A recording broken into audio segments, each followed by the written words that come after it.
Dá-nos, Pai, a revelação do Teu Filho.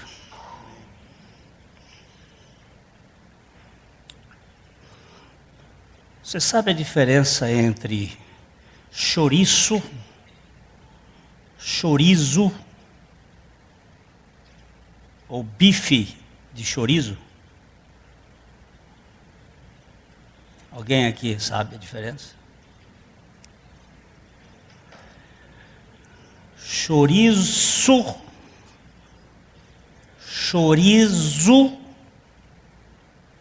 bife de chorizo. Não sabe, não? Ninguém?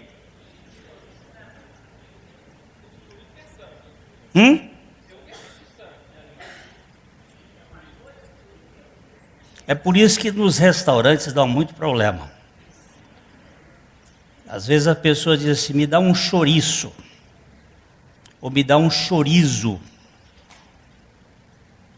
Chouriço, comida portuguesa. Chorizo é comida espanhola. Bife de chorizo, comida argentina. São diferentes. Chouriço é com as vísceras, inclusive leva sangue.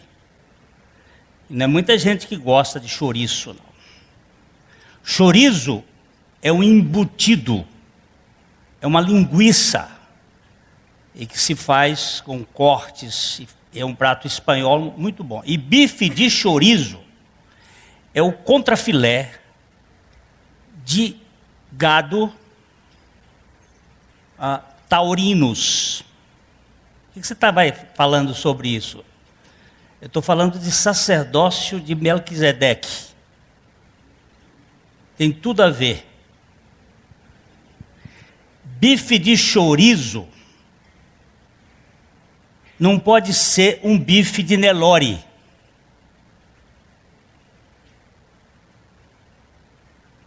Nelore é um animal zebuíno da Índia. Para você fazer um chouriço verdadeiro, tem que ser de um taurinos. Aqui no Brasil nós temos o Angus, que se faz um bom bife de chorizo. Eu hoje levei uma decepção tremenda. Porque eu tinha combinado com minha esposa ontem, em razão da nossa dieta, de comer num determinado restaurante aqui que faz bom bife de chouriço. Primeiro que nós chegamos lá, fizemos o pedido e começamos a esperar. Depois de 45 minutos de espera, minha esposa resolveu conversar com o garçom e o garçom tinha esquecido o pedido no bolso. Então não vinha nunca. Depois o bife veio, mas não era bife de chouriço. Era uma carne de Nelore. Estava boa, mas não era bife de chouriço. E nós comemos, tudo bem. Eu até dei uma sugestão para o garçom, que nestes casos, nós não deveríamos nem pagar a conta, se fosse dos Estados Unidos. Lá nos Estados Unidos, se fizesse um fiasco desses, já aconteceu comigo, e eu não paguei a conta. No mínimo, uma sobremesa, de graça. Mas no Brasil, é o Brasil. Então as coisas não acontecem. O rapaz já trouxe uma farofinha. Tudo bem. Mas o que tem a ver isso com o texto do Salmo 110, versículo 4? E nós estamos aí ainda. O que tem a ver o sacerdócio de Melquisedeque com essa conversa nossa inicialmente?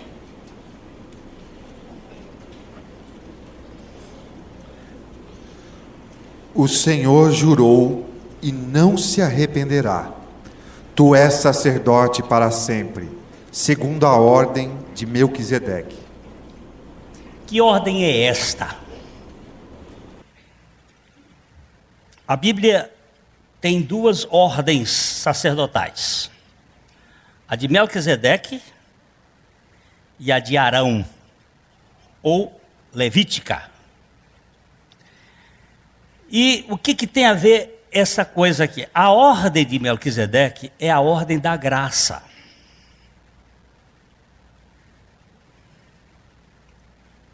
A graça antecede a lei. A graça é quem preside a criação. A graça é que está presente na queda. A graça é que sustenta o mundo decaído. Antes de tudo, nós podemos dizer que sem a graça, não há graça para nada.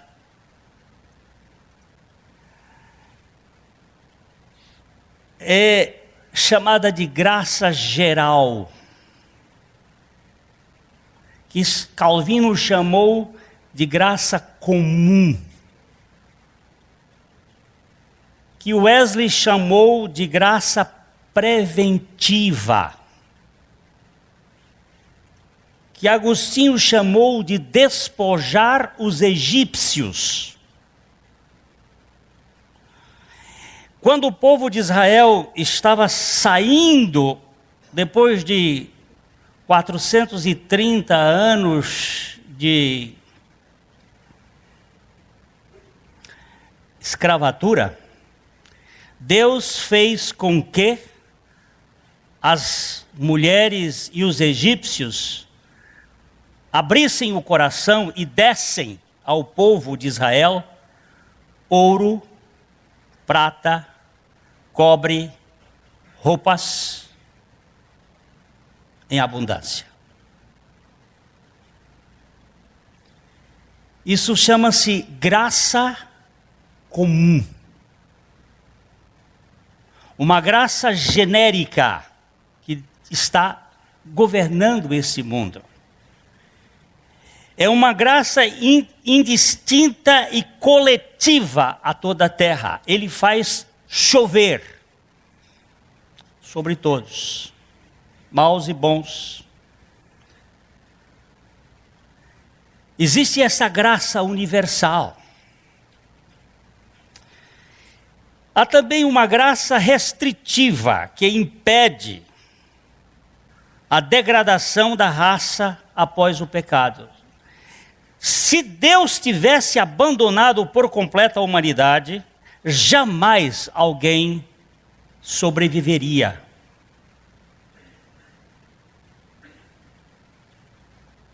A própria dor corpórea faz parte da graça restritiva.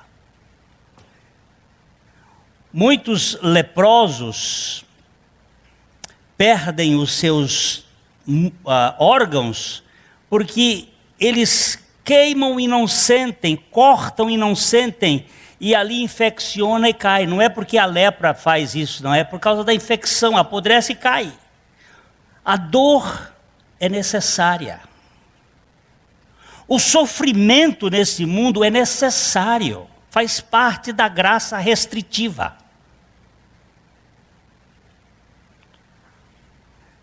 Ai de nós se não houvesse sofrimento,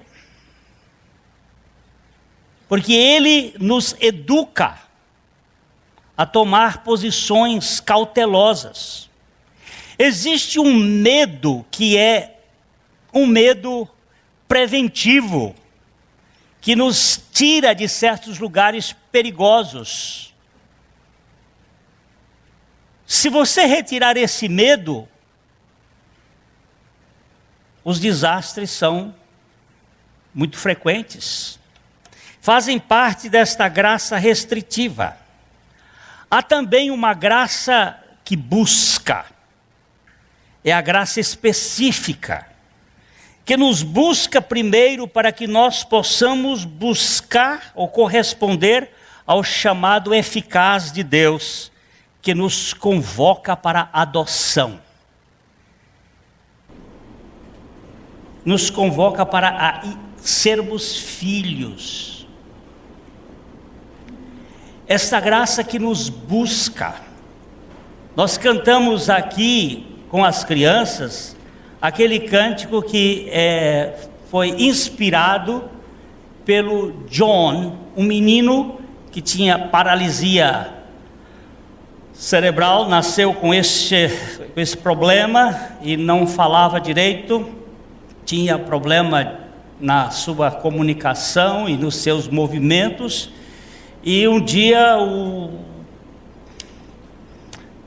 chefe do acampamento lá onde estavam 200 crianças disse: John, você vai fazer a devocional lá na manhã de sábado. E o John passou a noite em claros, porque ele não tinha condições de falar. Ele tentou se desculpar com o seu chefe lá, e ele disse: não, você vai fazer a devocional. E o John, então, na hora que foi chamado lá para dizer umas palavras, ler a Bíblia ou fazer alguma coisa, ele chegou lá todo trêmulo e sem condições e começou a dizer de forma gaguejante: Jesus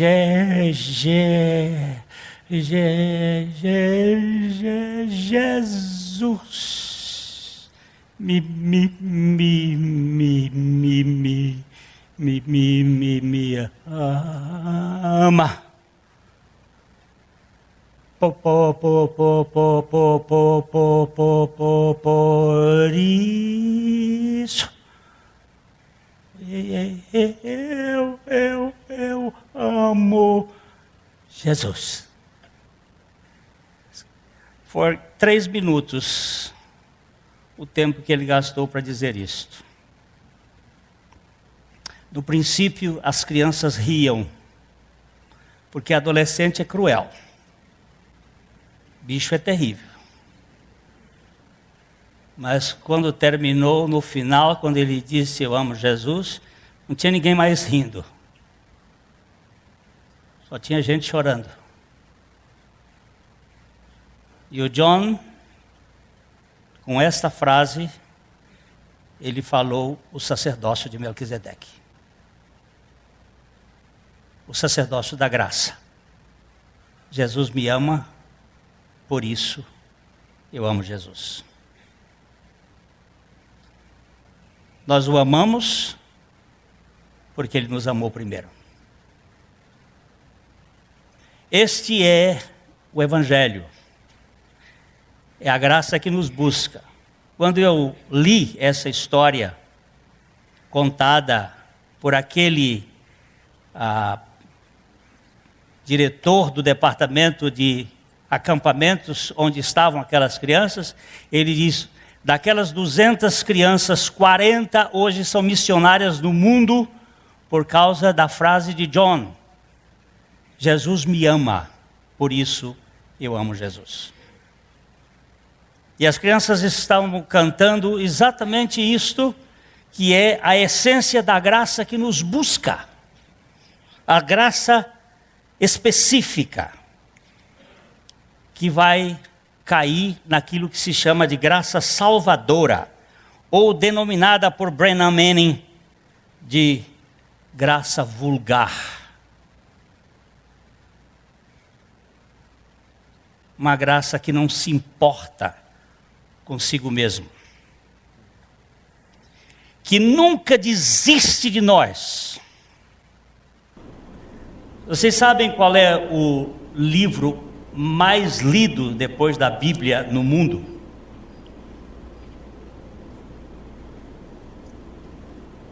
Tem noção?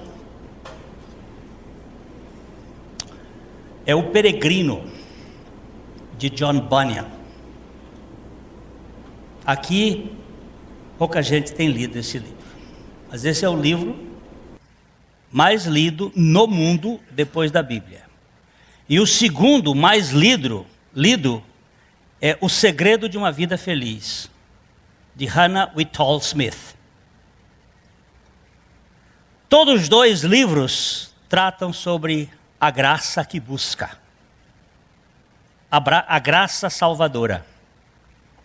E John Bunyan, ele conta num destes momentos em que ele fugia de Deus. Ele, como todas as pessoas, são fugitivas de Deus. Nós somos herdeiros de Adão. E no nosso DNA, assim como no DNA da tartaruga, quando ela nasce lá na praia, ela não vai para o mato, ela vai para o mar. Nós não vamos para Deus, nós fugimos de Deus. Está dentro de nós essa natureza, que é chamada de homem velho, natureza adâmica, servo do pecado, que foge de Deus, que sai da presença de Deus, não quer Deus, não busca Deus. A minha Bíblia diz, não sei se a sua diz, não há um justo, não há nenhum sequer, não há quem busque a Deus. Não há nenhum que busque a Deus. Você diz assim, mas eu estou buscando a Deus. Sabe por quê? Porque Deus te buscou primeiro. Foi Deus que botou em você este desejo por buscá-lo. E John Bunyan conta que quando ele estava fugindo de Deus, e eu gostaria que agora vocês pusessem no telão o texto de Isaías 44, 22. E o Danilo lê, mas nós vamos colocar o texto ali, porque essa pregação, ela além de estar aqui, ela também está na internet, e precisa do texto para todos, e para que também aquelas pessoas ouçam. Desfaço as tuas transgressões como a névoa, os teus pecados, como a nuvem. Torna-te para mim, porque eu te remi. O John Bunyan diz que ia fugindo de Deus. Pode deixar o texto aí. Pode deixar até apagado isso aí. Ele ia fugindo de Deus e ele escutava Deus falando atrás dele, dizendo assim, desfaço as tuas transgressões como a névoa e os teus pecados como a nuvem. Torna-te para mim, porque eu te remi. E ele olhava para trás para ver. Tamanha era a impressão que ele sentia da voz de Deus o chamando, o buscando, o salvando. Melquisedeque aparece a Abraão depois que Abraão vem de uma guerra, a primeira guerra mundial, entre os 4 reis da Babilônia contra os 5 reis do vale de Sitim, ou o vale do Mar Morto hoje, da região de Sodoma e Gomorra antigas. Foi uma guerra de cerca de 13 anos.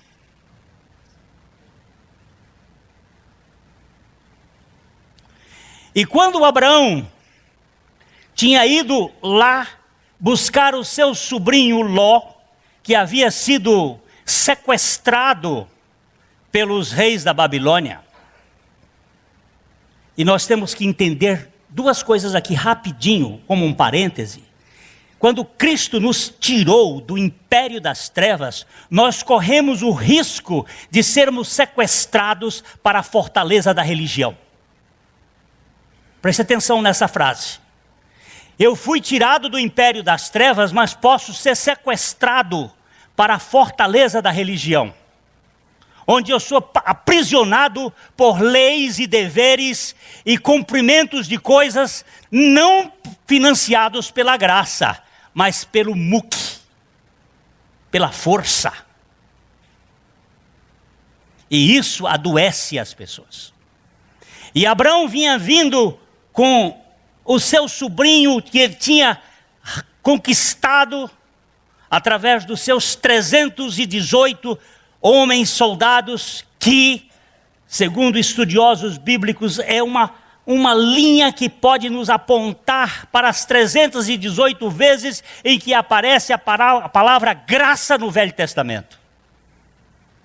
Que só a graça poderia fazer uma coisa dessa, numa confederação de poderes mundiais, retirar de lá um camarada que tinha sido sequestrado, que era Ló, e os bens. E quando Abraão chega ali, o Melquisedeque aparece para quebrar uma proposta que o rei de Sodoma ia fazer para ele. E Abraão então encontra Melquisedeque trazendo pão e vinho, como hoje nós celebraremos este evento do pão e vinho, lembrando na tipologia aquilo que ia acontecer no Calvário, Cristo dando-se por nós. Abençoou Abraão e abençoou o Deus de Abraão, dizendo: não foi você, Abraão, que conquistou essa vitória, foi o Deus eterno que te deu essa vitória. Mostrando o que era graça. Então Abraão se curvou e deu os dízimos de tudo quanto teve. Este episódio é o episódio da graça que antecede a lei. E da graça que precede o primeiro pacto da graça, porque é isso que eu estou citando aqui, é o capítulo 14 de Gênesis. E o capítulo 15 de Gênesis fala do pacto de Deus, ou o pacto da graça, com Abrão, quando Abrão dormiu e ofereceu os seus 5 animais em holocausto, e depois no final da noite ele dormiu e Deus passou o fogo sozinho no meio das peças que estavam ali colocadas, que significa a ação graciosa de Deus sem a assinatura de Abrão. Ele não fez um pacto com Deus, Deus fez um pacto com Abraão. Esta graça é uma graça louca. É uma graça que nós não podemos entendê-la. Ela foge à nossa compreensão. Eu disse que o Brennan, ele cita essa graça como graça vulgar. E ele usa uma expressão muito bonita que eu já usei aqui outra vez, de Roberto Ferrar Capon, um sacerdote episcopal, que chama essa graça de vulgar.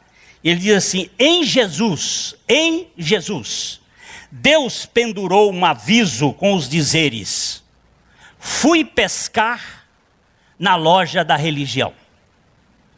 Ele fez tudo o que tinha de fazer em Jesus, de uma vez por todas, e em favor de todos, e simplesmente nos convida a crer nisso, a confiar na bizarra e improvável proposição de que nele, isto é, em Jesus, todo ser humano sobre a face da terra, todo aquele que crê, todo ser humano sobre a face da terra é um ser livre, sem que para isso tenha de fazer algum tipo de esforço religioso.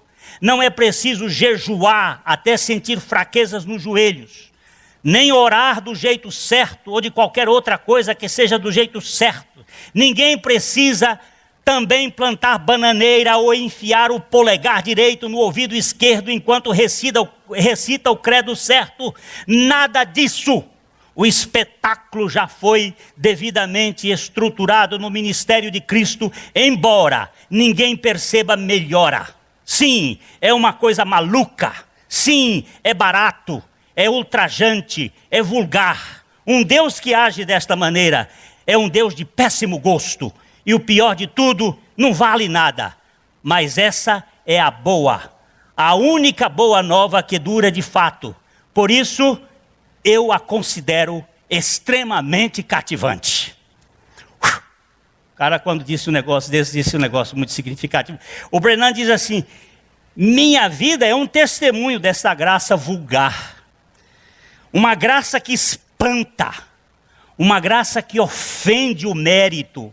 Uma graça que recompensa o trabalhador aplicado, que se dedica o dia todo às suas tarefas, com o mesmo salário que paga o bêbado sorridente que aparece às 5 da tarde e vai embora às 6.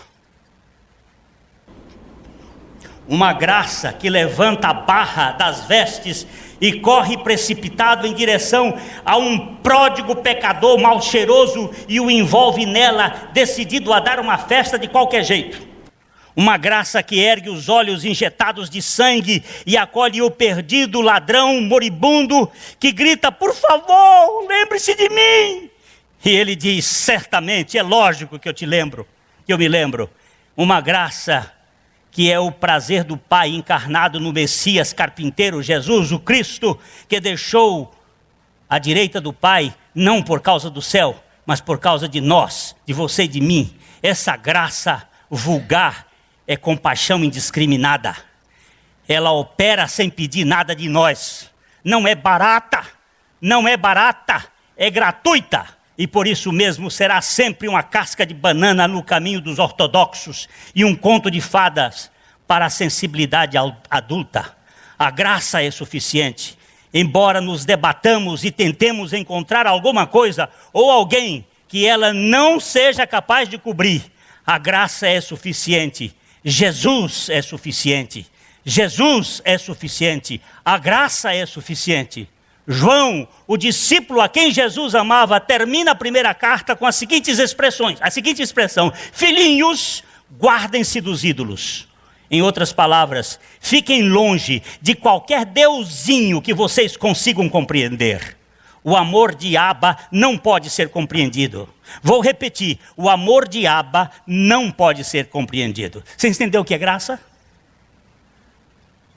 Entendeu? Ou não? Então eu vou ter que repetir de outro jeito.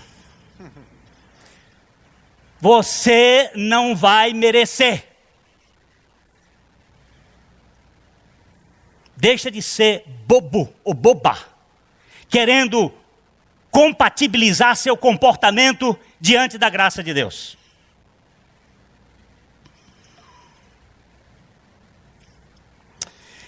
Esse sacerdócio de Melquisedeque, ele está baseado na graça que antecede a qualquer procedimento humano. Hoje de manhã eu citei a frase de Coates, que ele diz o seguinte: Deus não está decepcionado com você, porque Ele nunca teve ilusões a seu respeito. Deus não está decepcionado com o que você faz, porque Ele já sabia o que você ia fazer antes de você fazer. Você fica decepcionado porque você tem uma alta expectativa de si mesmo. Mas esse sacerdócio é aquela graça que busca e promete e faz e cumpre. Eu queria que nós víssemos inicialmente, isso tudo foi inicialmente,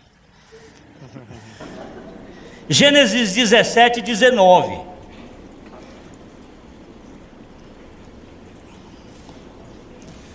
Gênesis 17, 19.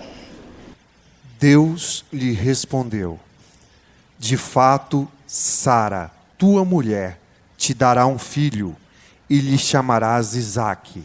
Estabelecerei com ele a minha aliança perpétua para a sua descendência. Por favor, meu irmãozinho, lembre-se que aos 75 anos de idade, da idade de Abraão, Deus havia dito para ele assim: você sai da sua terra, sai da sua parentela, vai para uma terra que eu vou mostrar, e você será bênção para todas as nações da terra, porque de ti eu vou ter um descendente que vai ser o abençoador de toda a humanidade, de todas as famílias da terra. Ele tinha 75 anos, e o tempo passa. 76, 77, 78, 79, 80, 81, 82, 83, 84, 85.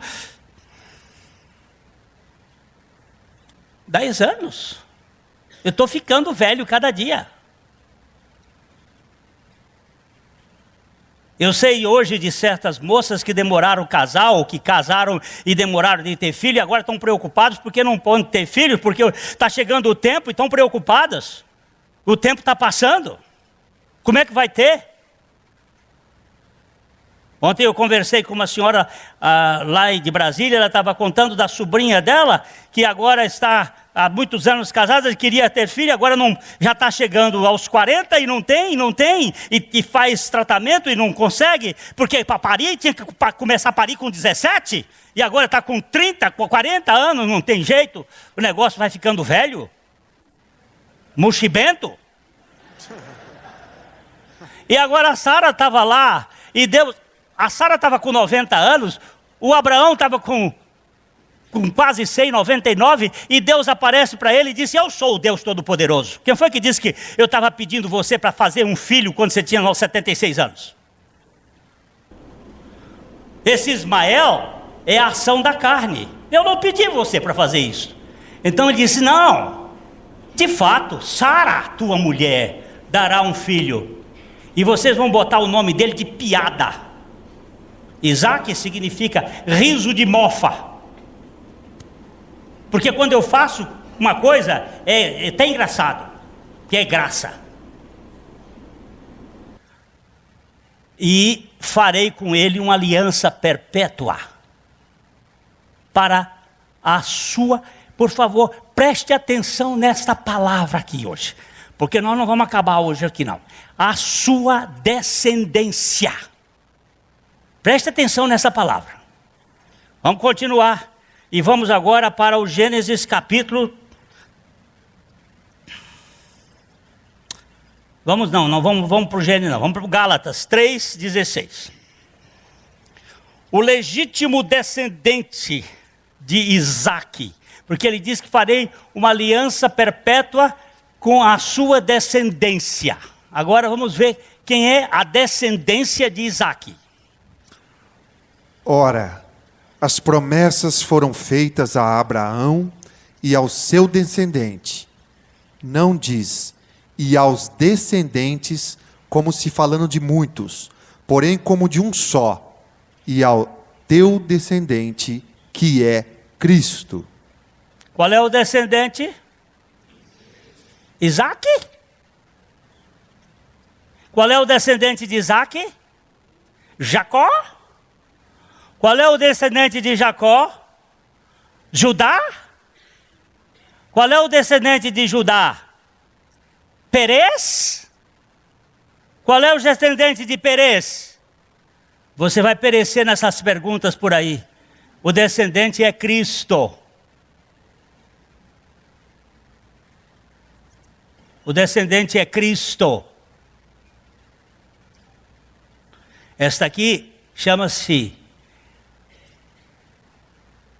o pacto, a aliança da graça.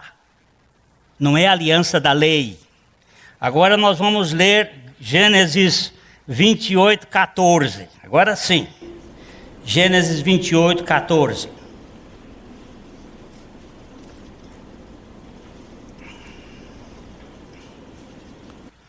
A tua descendência será como o pó da terra. Estender-te-ás para o ocidente e para o oriente, para o norte e para o sul. Em ti e na tua descendência serão abençoadas todas as famílias da terra. Por favor, preste atenção e leia a Bíblia com cuidado. Primeiro, nós vamos fazer duas comparações. A tua descendência, não os teus descendentes, mas a tua descendência ou o seu descendente. Eu encontrei uma tradução falando assim: será como o pó da terra. Cuidado com esta palavra, pó. Porque nós temos areia... Quieta aí. Estender-se-á para o ocidente, para o oriente, para o norte, para o sul. Em ti e na tua descendência serão abençoadas todas as famílias da terra. Ele estava falando de judeu aqui?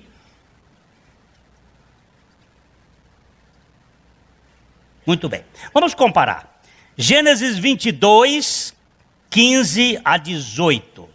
Quando Deus acabou de fazer a prova da fé de Isaque.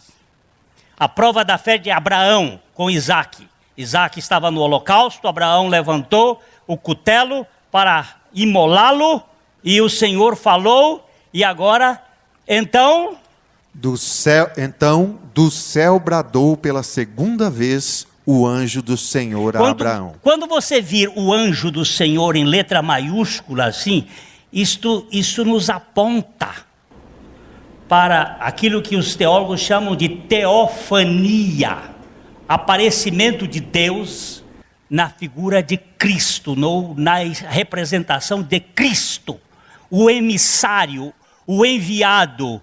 Anjo, angelos, é enviado de Deus. O anjo de Deus, o anjo de Javé a Abraão. Ele bradou. O que ele bradou? E disse: jurei por mim mesmo, diz o Senhor, porquanto fizeste isso e não me negaste o teu único filho, que deveras te abençoarei e certamente multiplicarei a tua descendência, como as estrelas dos céus e como a areia na praia do mar. A tua descendência possuirá a cidade dos seus inimigos. Agora preste bem atenção aqui às coisas. Que deveras te abençoarei e certamente multiplicarei a tua descendência como as estrelas dos céus. Ele começa primeiro com as estrelas do céu. E depois ele fala da areia da terra, do mar. Abraão teve 2 filhos. Na verdade ele teve 8. Mas nem aqui se contam assim as questões da Quetura, que era a terceira madre da qual Abraão se utilizou para produzir filhos. Estão falando aqui de os descendentes das estrelas dos céus, que estão apontando para os descendentes que vêm de cima. Quando a Bíblia fala de nascer de novo, ela não fala, não existe a palavra novo. Anoken, no grego, significa do alto, nascer do alto, nascer de cima. Nada você pode ter se de cima não lhe for dado. Nascer de novo é nascer do alto. Nascer descendente das estrelas é o Israel de Deus espiritual. E a areia do mar são os judeus, a descendência do povo de Jacó. Mas quando ele fala que a tua descendência será como o pó, ele está se referindo a Cristo encarnado no homem. Lá atrás do versículo que nós lemos, o Deus que se encarna, que é um paradoxo para a mente. Como é que eu posso encontrar um Deus que tem carne e osso? É um homem. Essa foi a grande dificuldade que o povo teve e que Jesus chegou no final do seu ministério perguntando: o que vocês ouviram a meu respeito por aí? Uns disseram que tu és Elias, outros disseram que tu és Jeremias, outros disseram que tu és um dos profetas. E ele disse: e vocês, o que vocês dizem? E Pedro então disse: tu és o Cristo, filho do Deus vivo. E Jesus disse assim: isto, Pedro, não foi você que descobriu. Você não tinha capacidade para entender isto.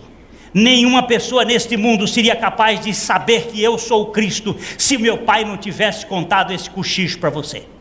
Foi meu pai que cochichou isso para você. Foi meu pai que revelou isso para você. Eu também te digo que tu és um pedregulho, tu és um pedaço de brita. E sobre esta rocha, qual é a rocha? É Cristo. Eu edificarei a minha igreja e as portas do inferno não prevalecerão contra ela. Quantas igrejas existem no mundo?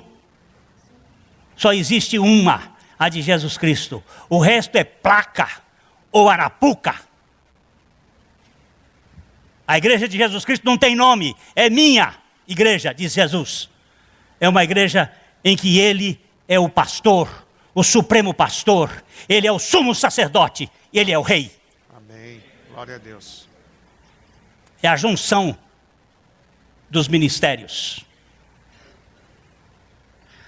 Quando ele diz que vai ser como o pó da terra, estava falando da encarnação, deste ser cheio de amor, que se encarna para poder falar comigo na minha altura.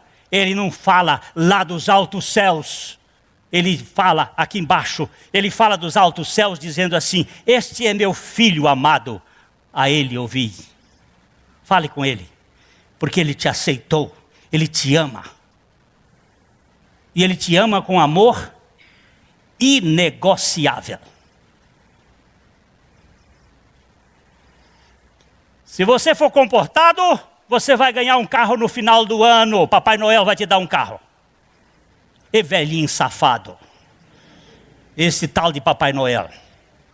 Eu já falei com o Bernardo, ele vai ler aqui, mais próximo desse dia 25 de dezembro. Hoje nós estávamos comentando com ele, mas eu não sou contra a comemoração do Natal. Eu sou contra a palhaçada da comemoração do Natal. Essas coisas que foram colocadas aí da cultura pagã. O Bradesco gastou uma fortuna para botar um cartão de visita em cima como é que chama? Lagoa Rodrigo de Freitas, para ficar iluminando. Essas luzinhas, é iluminação no coração, meu irmão. É luz íntima, não é luz nos olhos, não. Nós precisamos de luz que nos esclareça o nosso passo em cada momento. Tem um velho hino do cantor cristão que diz assim: não quero luz para longe ver, somente luz para cada passo ter. Eu preciso dessa luz nos meus pés, porque eu ando vacilante. Eu sou um peregrino de olho míope, que não enxergo muito. Eu preciso dessa luz aqui. Essa ordem de Melquisedeque, meu irmão, vem muito antes da ordem de Levi. Mas hoje em dia eu estou vendo a igreja, até estão chamando essa turma do louvor de os levitas. Talvez por isso já puseram até o nome de um potencializador sexual de levitra. É uma turma de potência, de louvores. Levitas. Acabou, essa turma acabou. Eles estão caçando ela entre os curdos para poder carregar a arca que está debaixo. Mas acabou, para a graça acabou. Não tem mais levita, não tem mais levirato. Nós vivemos o sacerdócio universal de Cristo, onde todos nós somos sacerdotes.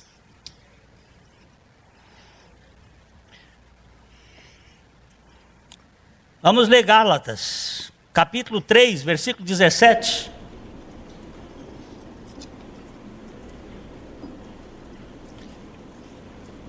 E digo isto: uma aliança já anteriormente confirmada por Deus, a lei, que veio 430 anos depois, não a pode abrogar, de forma que venha a desfazer a promessa. Quantos anos a lei veio depois da aliança da graça? Diz aí que foi 430 anos depois. E que esta lei, a aliança da lei, não pode abrogar. Advogados presentes nesta reunião solene, o que é abrogar? Não vinha me dizer abrogar, não. Porque aqui é um dígrafo. Eu ouvi outro dia um ministro do Supremo dizendo abrogar. Eu digo, vai-lhe a mim, língua de Camões. É abrogar, como também é sublinhar e não sublinhar. Português.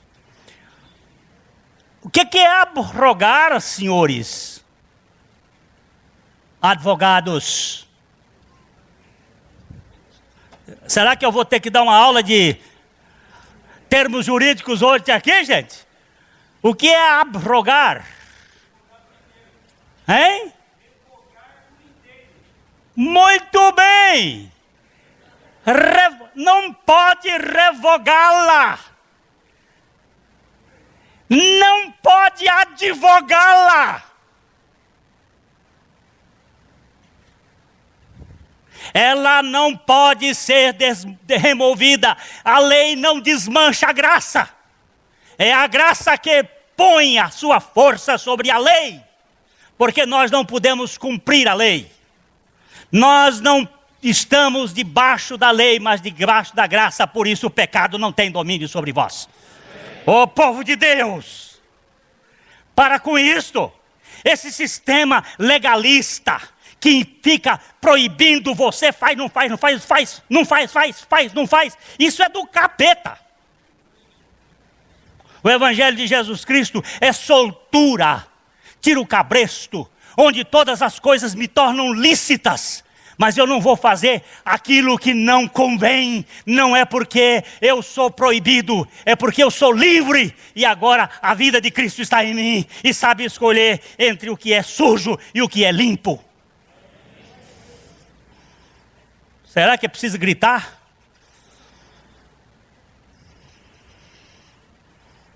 Quando eu vejo esses sistemas religiosos fazendo proibições, aí sobe uma indignação semelhante à indignação, creio, do meu Senhor Jesus, quando chamou aquela turma de raça de hipócritas, chamou-os de sepulcros caiados, de prato sujo, limpo por dentro, por fora, mas por dentro cheio de ossos, cheio de sujeira, cheio de rapina. Quem é você e eu? E como nós fomos aceitos? Pelos nossos méritos? Pela nossa conduta? Porque usamos Solidel? Hoje de manhã eu procurei saber aqui quem é que sabia Solidel. Só o professor Jorge sabia o que era Solidel. Ninguém sabia. Aquele negócio que usa na cabeça. Quipá. Véu. Qualquer coisa que cubra. E não tem a suficiência daquele Deus que ama. Porque eu sou coberto com a graça de Jesus Cristo. Eu sou o pior dos pecadores, o mais indigno. Se você quiser fazer porrinha comigo, nós vamos pegar 3 paulitos de fósforo e vamos descobrir quem é o maior. Porque só desse jeito.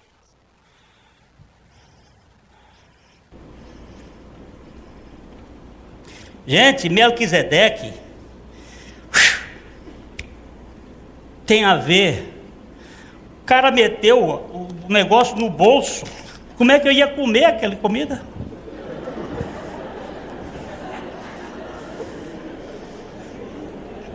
E estamos nós lá, ó. Chegamos 15 para 1, saímos de lá quase 3 horas.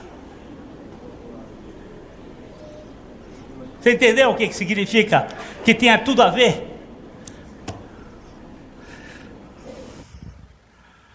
O Evangelho de Jesus Cristo, meu amigo, é um negócio eterno e perpétuo, é uma coisa maravilhosa. Eu queria só começar hoje, depois, domingo que vem, nós vamos entrar nesse assunto. Mas vamos ler primeiro os 10 primeiros versículos de Hebreus 7, 10, que é aí que nós vamos começar a entrar no sacerdócio de Melquisedeque. Faz 10 pregações que eu estou querendo entrar nesse trecho. Não consigo. Hebreus capítulo 7, versículo 1 a 10. Vamos ler. 1. Hebreus 7, 1. Porque... Deixa ele botar no 1. Lá, aí. Porque este Melquisedeque, rei de Salém, sacerdote do Deus Altíssimo, que saiu ao encontro de Abraão, quando voltava da matança dos reis, e o abençoou, para o qual também Abraão separou o dízimo de tudo. Primeiramente se interpreta rei de justiça, Depois também é rei de Salém, ou seja, rei de paz. Eu quero mostrar para você o seguinte: a justiça, está acabando aqui a bateria, a justiça precede a paz. Primeiro se interpreta como rei de justiça. O reino de Deus não é comida nem bebida, mas justiça, paz e alegria no Espírito Santo. Justiça, lá da cruz. Uma vez justificados pela fé, temos paz com Deus. É justiça, depois também é rei. Ele é sacerdote da justiça e ele também é rei. Rei da justiça e rei da paz. Rei de Salém. Continua. Sem pai, sem mãe, sem genealogia, que não teve princípio de dias, nem fim de existência. Entretanto, feito semelhante ao Filho de Deus, permanece sacerdote perpetuamente. Esse sacerdócio é chamado o sacerdócio universal. E você foi chamado para fazer parte desse sacerdócio. Sem pai, sem mãe, sem genealogia e sem tempo de acabar. Onde cada um, esse sacerdote, ele apareceu num ambiente, provavelmente ele venha de uma nação, de um povo que não fazia genealogia, não tinha, ninguém sabia quem era o pai dele, quem era a mãe dele. Muita gente acha que era um anjo, que era uma teofania de Cristo, mas ele não seria rei de Salém, rei de Jerusalém, Jerusalém, se não fosse um homem. Como você também, em Cristo Jesus, você perde pai e mãe, perde tudo, e tem uma origem divina do céu, das estrelas, e se torna sacerdócio do Deus Altíssimo. Você é um sacerdote do Deus Altíssimo, você que crê. Você pode impor as mãos sobre você mesmo. Se você não tiver ninguém para impor, imponha sobre você mesmo e diga: a bênção do Deus Altíssimo caia sobre mim, porque eu sou um abençoado do Deus Altíssimo. Eu não tenho maldições. Quando eu vejo essa turma que fica caçando maldição, onde é que foi a maldição? A maldição acabou na cruz. Selalamingue. Acabou na cruz. O que é que você está caçando aonde mais maldição? Aquele que não conheceu maldição foi feito maldito por nós, para que nele chegássemos à bênção de Abraão. Onde é que está isto? Aquele pobre alma que chegou aqui nesse buraco que eu moro ali de vez em quando, e chegou ali dizendo assim: eu tenho que quebrar a maldição. Quebrar a maldição onde, meu filho? O pastor diz que eu tenho uma maldição. A maldição é da boca dele, meu filho. Esse boca de sapo está ali dizendo maldição. Onde tem maldição, se Cristo levou toda a maldição? Mas isso impressiona. Ela está aqui hoje. Não vou falar tudo não, mas ela está aqui hoje. Ela estava aí, foi num cara que estava botando peso nas costinhas dela. Está ela e marido aqui. Eu digo: minha filha, por favor, sai desse buraco. Não existe isso não, porque Jesus Cristo já se tornou maldito por nós. Não passa. Eu tenho um escudo chamado escudo da justiça. Uma couraça da justiça. A justiça não a minha, a de Cristo. Bora mais um tiquinho. Considerai, pois, como era grande esse a quem Abraão, o patriarca, pagou o dízimo tirado dos melhores despojos. Olha, ele ainda diz assim: considerai esse sacerdócio e esse sacerdote, considerai, porque ele é semelhante ao Filho de Deus. Considerai, pois, como é grande esse a quem Abraão, o patriarca, pagou o dízimo, tirando dos melhores despojos. Dízimo também não é coisa de lei. Também não é gorjeta para Deus. Deus não precisa de nada. Quem precisa dar o dízimo sou eu, sabe para quê? Para começar a corrigir o problema da usura, do mão de vaca, da miserabilidade, do governo do dinheiro sobre minha vida. Eu começo com 10 e termino como Colgate terminou. Como foi que Colgate terminou? Dando 98% e vivendo com 2. Colgate é o Colgate, o dono da Colgate. Por isso que eu gosto de comprar pasta Colgate ou Colgate. Porque eu sei que aquele homem e a empresa continua dando 40% de sua renda líquida para a evangelização do mundo. Comprem Colgate.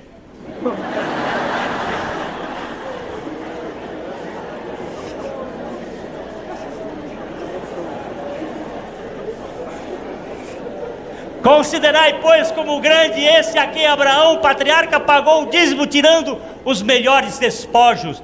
Não é coisa de... não é dinheiro rasgado. É os melhores despojos. Não é o bezerro ferido. São os melhores despojos. Não é o carneiro manco. São os melhores despojos. É um trabalho de Deus em nós. E aí... Ora, os que dentre os filhos de Levi recebem o sacerdócio, têm mandamento de recolher, de acordo com a lei, os dízimos do povo, ou seja, dos seus irmãos, embora tenham esses descendido de Abraão. Ele está contando agora que o sacerdócio de Levi era menor do que o sacerdócio de Melquisedeque.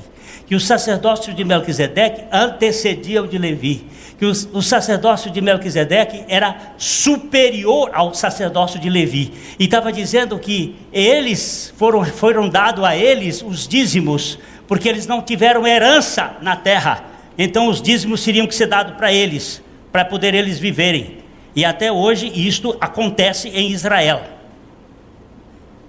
O povo de Israel tem que pagar os dízimos. O meu filho foi empregado de uma grande firma, onde aquela firma aqui de São Paulo mandava os dízimos para Israel. Tem umas grandes empresas aqui, uma das grandes empresas lá de São Paulo mandou um ano 200 milhões de dólares de dízimo. Israel é muito cioso nesse assunto. Aliás, você vai verificar que as economias mais seguras do mundo são aquelas que praticam o dízimo. A Alemanha, o dízimo sai do olherite.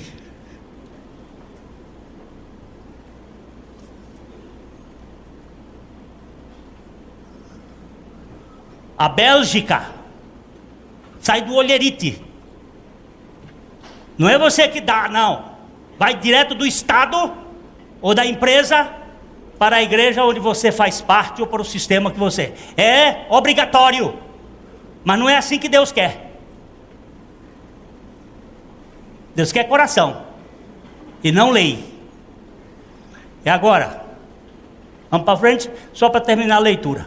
Entretanto, aquele cuja genealogia não se inclui entre eles, recebeu dízimos de Abraão e abençoou os que tinha as promessas. O que tinha as promessas. Vamos continuar, rapidinho. Evidentemente, é fora de qualquer dúvida que o inferior é abençoado pelo superior. Então, Levi foi abençoado por Melquisedeque.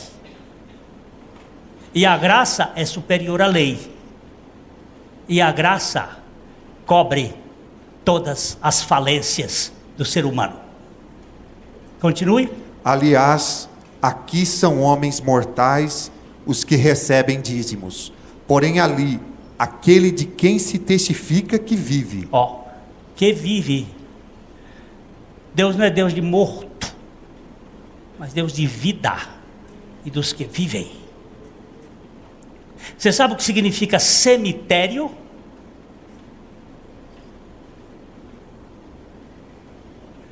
Sabe o que significa cemitério? Não? Cemitério significa flat. Sabe o que significa flat? Sabe? Hotel. lugar dos que dormem. Esta é uma palavra cristã. Não é Guiena não, senhores. Não é fogo. É lugar dos que dormem. Não é dos que morreram, é dos que dormem. Porque no toque da última trombeta, ao tocar a última trombeta, aqueles que estão dormindo em Cristo ressuscitarão primeiro. Isso é a Bíblia, é por ela que eu ando. Eu não ando por cima de Darwin. Eu ando por cima de uma Bíblia que diz: ordena os meus passos na tua palavra, e não se apodere de mim iniquidade alguma. Continue. E por assim dizer, também Levi, que recebe dízimos, pagou-os na pessoa de Abraão. Ó, onde ele estava? Nos lombos, diz uma outra versão, nos lombos de Abraão. Assim como eu estava nos lombos de Adão quando Adão pecou, eu também fui colocado nos lombos de Cristo quando Cristo morreu, para que eu recebesse o castigo que me traz a paz. Porque o castigo que me traz a paz estava sobre ele, e pelas suas pisaduras foi que eu fui sarado. Amém. Que eu fui curado, e você também. Se você quiser viver doente, viva por estupidez, porque o remédio está aí, foi dado. Então, o 10 para a gente terminar. Porque aquele ainda não tinha sido gerado por seu pai, quando Melquisedeque saiu ao encontro deste. Não, vamos voltar a isso aqui no próximo domingo, e vamos depois continuar nesse lugar da graça, onde garçom nenhum esconde e faz o sujeito ficar esperando 1h45 pelo almoço. Deus não faz isso, meu irmão. Ele dá o almoço certo para você ser cheio da suficiência de Cristo. E hoje nós estamos aqui nesse momento onde Melquisedeque trouxe pão e vinho, e Jesus tipificado em panis et vinis. Pão e vinho é o alimento do espírito, do corpo, da alma. É o alimento que satisfaz a nossa necessidade de aceitação.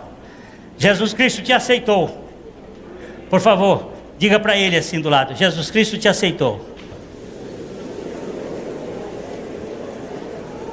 Diga que eu não escutei. Falou?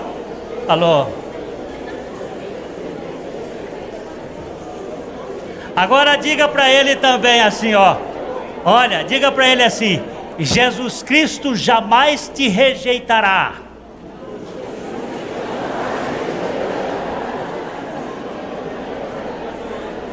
Com que base, Glênio, você pode dizer isto?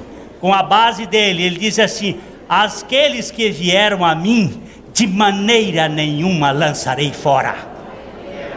Guarde bem isto.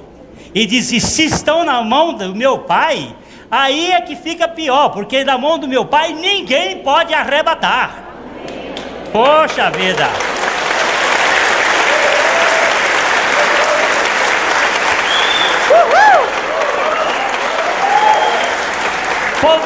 Povo de Deus, seja liberto, povo de Deus. Ceia não é lugar de circunspectos, é lugar de festejadores de uma obra eterna. Eu vejo às vezes pessoas tomando a ceia com aquela cara de velório. Não, meu irmão, era dia de velório, aquele que virou festa. O túmulo está vazio. Ele me aceitou. Se você não entendeu isto, eu faço igualzinho a Madre Teresa. O que a senhora faz quando vai lá rezar, quando vai orar, quando vai falar com Deus lá no quarto? Eu não falo nada, eu só escuto. E o que ele fala quando a senhora só escuta? Ele não fala nada, ele só escuta. Se você não entendeu isso, eu não posso lhe explicar. Eu também não posso lhe explicar se você não entendeu que Deus ama você loucamente. Então, meus irmãos, vem aqui pegar o vinho e o pão e vamos distribuir. sabendo que não existe mais condenação para aqueles que estão em Cristo Jesus. A mensagem que você acabou de assistir faz parte do Ministério de Comunicação Palavra da Cruz. Temos um grande acervo de estudos bíblicos em áudio e vídeo. Distribuímos também gratuitamente o jornal mensal Palavra da Cruz. Entre em contato conosco pelo fone 0 operadora 43 3372 8900 ou pelo e-mail livraria@piblondrina.com.br. Visite-nos pelo site www.livrariapiblondrina.com.br ou acesse www.piblondrina.com.br. Graça e paz.